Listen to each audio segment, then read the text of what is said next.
Salam jumpa kembali Bapak Ibu dan saudara-saudara. Kita ada di hari Senin saat ini, kita bersama-sama akan mengingat kebangkitan dan juga kenaikan Tuhan yang sebentar lagi akan kita rayakan. Lalu apakah kita masih tetap yakin Tuhan kita Yesus itu tahu yang terbaik untuk setiap langkah kehidupan kita? Mari kita belajar dari kitab Keluaran, pasalnya yang ke-13 ayat 17 sampai dengan 22. Kita akan awali dengan bersama-sama berdoa. Tuhan Yesus, kehidupan kami rasakan semakin berat, semakin susah di tengah udara yang semakin terik ini. Hati kami pun seringkali menjadi panas karena kami tidak bisa menerima kenyataan yang harus kami hadapi. Ampunilah kami. Sekarang berikan pada kami kesejukan firman-Mu, supaya hati kami juga boleh semakin sejuk dan iman kami semakin dikuatkan untuk kami boleh berjalan, menjalani kehidupan hari lepas hari dengan keyakinan Engkau tetap baik dan yang terbaik bagi kehidupan kami.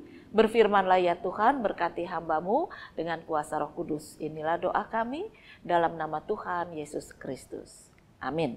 Setelah Firaun membiarkan bangsa itu pergi, Allah tidak menuntun mereka melalui jalan ke negeri orang Filistin, walaupun jalan ini yang paling dekat, sebab firman Allah. Jangan-jangan bangsa itu menyesal apabila mereka menghadapi peperangan, sehingga mereka kembali ke Mesir. Tetapi Allah menuntun bangsa itu berputar melalui jalan di padang gurun menuju ke Laut Teberau. Dengan siap sedia berperang, berjalanlah orang Israel dari tanah Mesir. Musa membawa tulang-tulang Yusuf, sebab tadinya Yusuf telah menyuruh anak-anak Israel bersumpah dengan sungguh-sungguh. Allah tentu akan mengindahkan kamu, maka kamu harus membawa tulang-tulangku dari sini. Demikianlah mereka berangkat dari Sukot dan berkemah di Etam, di tepi padang gurun. Tuhan berjalan di depan mereka pada siang hari dalam tiang awan untuk menuntun mereka di jalan, dan pada waktu malam dalam tiang api untuk menerangi mereka, sehingga mereka dapat berjalan siang dan malam. Dengan tidak beralih, tiang awan itu tetap ada pada siang hari dan tiang api pada waktu malam di depan bangsa itu. Bapak, Ibu, dan saudara-saudara, setelah orang Israel itu bisa keluar dari genggaman orang-orang Mesir, maka dikatakan Firaun membiarkan bangsa itu pergi. Allah tidak menuntun mereka melalui jalan ke negeri orang Filistin, walaupun jalan ini yang paling dekat. Sebab firman Allah, jangan-jangan bangsa itu menyesal, lalu mereka akan menarik kembali orang-orang Israel yang sedang berjalan keluar. Jadi artinya bahwa Allah itu menuntun orang Israel keluar dari Mesir dengan jalan yang berputar dan dalam waktu yang cukup lama. Tetapi kita bisa belajar bahwa Musa dengan kesabaran menuntun orang Israel yang keras hati, tegar tengkuk. Pada waktu butuh saja mereka mencari Tuhan. Dan ketika mereka sudah dipimpin keluar dari tanah Mesir, lalu mereka harus masuk padang gurun. Di situ kembali mereka kecewa, berkeluh kesah, marah, dan seterusnya. Musa dengan segala kesabaran terus menuntun, memimpin orang Israel ini. Tetapi Tuhan juga memberikan pendidikan, pelajaran pada mereka. Kenapa Tuhan tidak mengizinkan orang Israel itu sampai ke tanah perjanjian dalam waktu singkat, lewat jalan yang pendek? Tapi dikatakan Tuhan membawa orang Israel melalui jalan yang berputar. Sebab Tuhan tahu nanti kalau Firaun dan orang Mesir sadar bahwa orang Israel sudah nggak ada, tenaga kerja upah murah sudah nggak ada. Lalu siapa yang mau diupah murah? Nah, ya, mereka akan menarik kembali orang-orang Israel untuk kembali tinggal di Mesir. Oleh karena itulah rencana manusia Tuhan tahu. Yang baik ataupun yang jahat Tuhan tahu. Maka dengan segala pemikiran Allah yang berhikmat dan bijak, Allah menuntun orang Israel keluar dari tanah Mesir. Lewat jalan yang berputar, lewat padang gurun dengan maksud bahwa mereka kembali mengalami pendidikan. Jadi kalau orang bilang sekarang mungkin mengalami cuci otak lagi ya. Ketika ada di Mesir dulu, mereka itu hidup susah. Lalu yang ada di otaknya ini penderitaan tanpa harapan. Mereka berharap Tuhan mau menolong, tapi sampai akhirnya harapan yang sudah hampir padam itu dibangkitkan ketika Tuhan melalui Musa mengabulkan permintaan mereka. Tapi sudah banyak iman orang Israel yang mulai goyah. Nah, sekarang Tuhan menginginkan pikiran kesedihan, pikiran kejahatan, pikiran kepahitan, pikiran yang selama ini ada dalam benak orang Israel ketika mereka hidup di tanah Mesir ingin diubah oleh Tuhan. Dan Tuhan tahu mengubah masyarakat Israel yang segitu banyak nggak gampang. Karena itu Tuhan menuntun mereka lewat jalan yang berputar, lewat padang gurun. Ini juga tempat yang susah, karena itu nanti di situ mereka keluh kesah lagi. Nah, itulah sebetulnya pendidikan Tuhan yang terbaik. Kamu dulu di sana menderita, tapi kemudian tidak punya harapan keluar dari sana. Nah, sekarang aku akan memasukkan kamu ke negeri perjanjian dan kamu punya harapan yang ditumbuhkan, harapan yang dibangkitkan. Hapuskan segala kepahitan.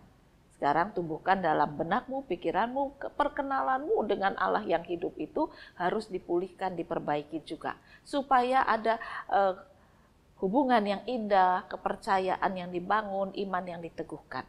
Itu harapan Allah. Nah, jadi Allah sengaja berputar atau memutar jalan itu karena Allah tahu yang terbaik untuk umat Israel. Nah, Bapak Ibu dan saudara-saudara, dari pelajaran itu sekarang kita juga mau mengambil hikmat bahwa jalan hidup kita itu tidak selalu seperti yang kita inginkan. Jalan pendek, dapat rezeki, ke dokter sekaligus sembuh, lalu mungkin ketemu bos, langsung perjanjian terjadi, lalu ketemu calon mantu dalam waktu singkat, lalu ketemu orang-orang yang menyenangkan, orang yang membahagiakan. Hidup kita bersama Tuhan penuh dengan kelimpahan jasmani, rohani yang menurut duniawi. Nah, itu pinginnya kita, termasuk kehidupan rohani.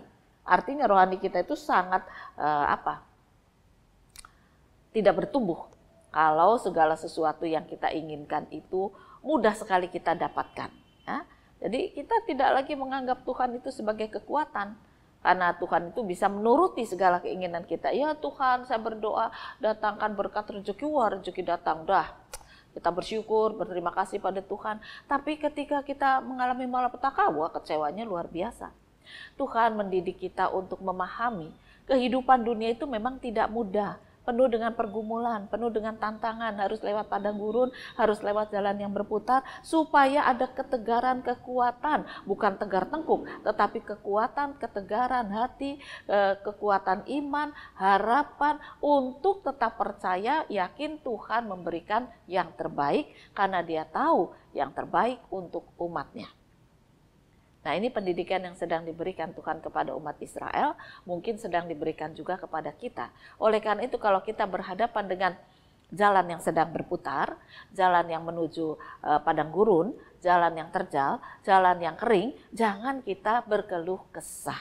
Tetapi hadapi semua dengan hati yang tenang, dengan tentram, dengan keyakinan Tuhan tahu yang terbaik. Saat ini memang pahit sekali. Tapi kami tahu di balik peristiwa ini Tuhan sedang merancang kehidupan yang indah yang sudah Tuhan sediakan. Kalau harapan itu dibangkitkan, semangat hidup kita juga bangkit. Kalau harapan itu dimatikan, kita akan jatuh dalam keluh kesah, kesedihan, kemarahan, kekecewaan, lalu kita tidak mau kerja apa-apa. Yang ada adalah keputusasaan. Mari kita belajar dari firman Tuhan yang dididik oleh Tuhan dengan tabah, dengan kesabaran, dengan keyakinan iman, akhirnya bisa masuk tanah perjanjian. Tapi yang enggak bisa. Tuhan mengatakan angkatan pertama enggak bisa masuk, termasuk Musa. Sebab mereka banyak tidak percaya kepadaku. Isinya cuma keluh kesah dan mereka ingin cepat-cepat mendapatkan sesuatu seperti yang mereka dambakan tanpa melalui proses pertumbuhan iman. Nah, yang muda, angkatan muda ini sudah mengalami proses pertumbuhan iman. Mereka lebih bisa diandalkan walaupun nanti setelah masuk mereka tidak baik lagi. Tapi pada kesempatan itu Tuhan tahu, Tuhan akan terus berkarya memberikan yang terbaik kepada umatnya. Jadi mari sekarang kita juga belajar. Saat ini mungkin kita dalam kondisi yang membingungkan, menyedihkan, ekonomi sangat susah, atau mungkin juga periuknya kosong, perusahaan yang gelimpang, sakitnya macam-macam, lalu keluarga rame terus, ribut terus. Jangan diteruskan. Berhentilah dalam keributan, biarkan periuk itu juga masih kosong, lalu kita bawa ke hadapan Tuhan dengan hati yang kosong, minta Tuhan yang isi. Tuhan, kami sudah bekerja, dan kami tahu bahwa Tuhan mampu mengisi kembali periuk kami ini. Membangunkan kembali pekerjaan kami, apakah perusahaan lama harus tutup dan bangun yang baru, monggo Tuhan. Berkaryalah, buka hati jiwa pikiran saya untuk tenteram bersama Engkau. Kalaupun kami harus merintis lagi, tidak mudah, tapi kami percaya pada gurun bukan tempat yang jelek, tetapi tempat di mana kami bergantung sepenuhnya pada pemeliharaanmu. Tidak ada yang nandur, tidak ada yang nanam, tidak ada yang bisa bikin perusahaan mata air dan sebagainya, tapi mereka hidup dengan berkat Tuhan. Nah, jadi ketika kita sedang mengalami masa-masa yang seperti di padang gurun, mari kita tidak banyak berkeluh kesah, tetapi menghadirkan kuasa kebangkitannya. Kuasa yang memberikan sejahtera, kuasa yang memberikan damai, memberikan harapan dan kehidupan baru. Yakini dan pegang itu. Maka perjalanan hidup akan terus berjalan dan kita akhirnya bisa sampai ke tempat tujuan yang sudah dirancangkan oleh Tuhan. Yakinlah Tuhan tahu yang terbaik untuk kita semua. Tuhan memberkati firman-Nya. Amin. Mari kembali berdoa. Bapa di surga, buatlah hati kami tetap percaya bahwa Engkau sedang menuntun kami menuju tempat yang terbaik, yang terindah, yang Engkau rancangkan untuk kami boleh melanjutkan kehidupan. Jangan biarkan kami cuma kecewa dengan masalah besar yang harus kami hadapi, tapi beri kami kekuatan untuk kami mampu menyelesaikan setiap persoalan dalam damai sejahtera-Mu, dan kami dimampukan juga untuk terus berjalan bersama dengan Engkau menuju tanah perjanjian yang sudah Tuhan siapkan. Kami percayakan masa depan kami dalam pertolongan Tuhan. Inilah doa kami dalam nama Tuhan Yesus Kristus. Amin.